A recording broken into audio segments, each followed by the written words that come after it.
அன்புள்ள சகோதர சகோதரிகளே, இன்று இயேசு தம்முடைய பாடுகளை பற்றி கூறுகிறார். சிலுவையில், எருசலேமில் சிலுவையில் எப்படி சாகப் போகிறார் என்பதை பற்றி கூறியிருக்கிறார்.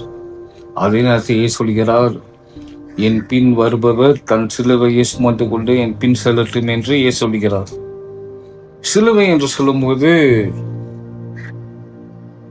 அது கிறிஸ்துவ மதத்தின் அடையாளம் என்று சொன்னாலும், பலருக்கு சிலுவையை நம் வாழ்வில் ஏற்றுக்கொள்ள கஷ்டமாக இருக்கிறது என்று சொல்லியிருக்கிறார்கள்.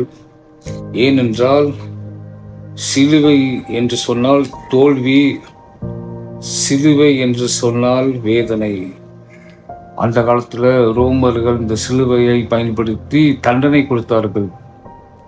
அரசாங்கத்துக்கு எதிராக இருப்பவர்களுக்கு அன்று இது அவமானத்துக்குரிய சின்னமாகவும் தோல்வியின் சின்னமாகவும் விளங்கியது. இயேசு அதை மாற்றிவிட்டார். அதை அன்பின் சின்னமாக மாற்றிவிட்டார். சிலுவையில் இயேசு மரித்தார். அதன் வழியாக நமக்கு மீட்பு தந்தார். இந்த சிலுவையில் அவர் மரிக்கும் போது தந்தையின் சித்தத்தை நிறைவேற்றினார்.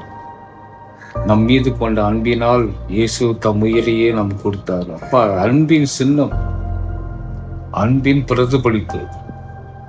நாம் சிலுவையை நம்முடைய வாழ்வில் ஏற்றுக்கொள்ள வைக்கப்படக்கூடாது. ஏனென்றால் இந்த சிலுவை வழியா இயேசு நம்ம மீட்பு தந்திருக்கிறார், வெற்றி தந்திருக்கிறார், உயிர்ப்பு வந்திருக்கிறது. அதே போல நாம் இயேசுவை பின்பற்றி நடக்கும்போது, இயேசுவுக்காக தியாகம் செய்யும் போது, இயேசுக்காக சில அவமானங்களை தாங்கும் போது, இயேசுக்காக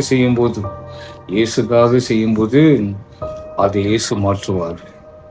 அதை ஒரு வெற்றியாக மாற்றுவார், அன்பின் சின்னமாக மாற்றுவார்.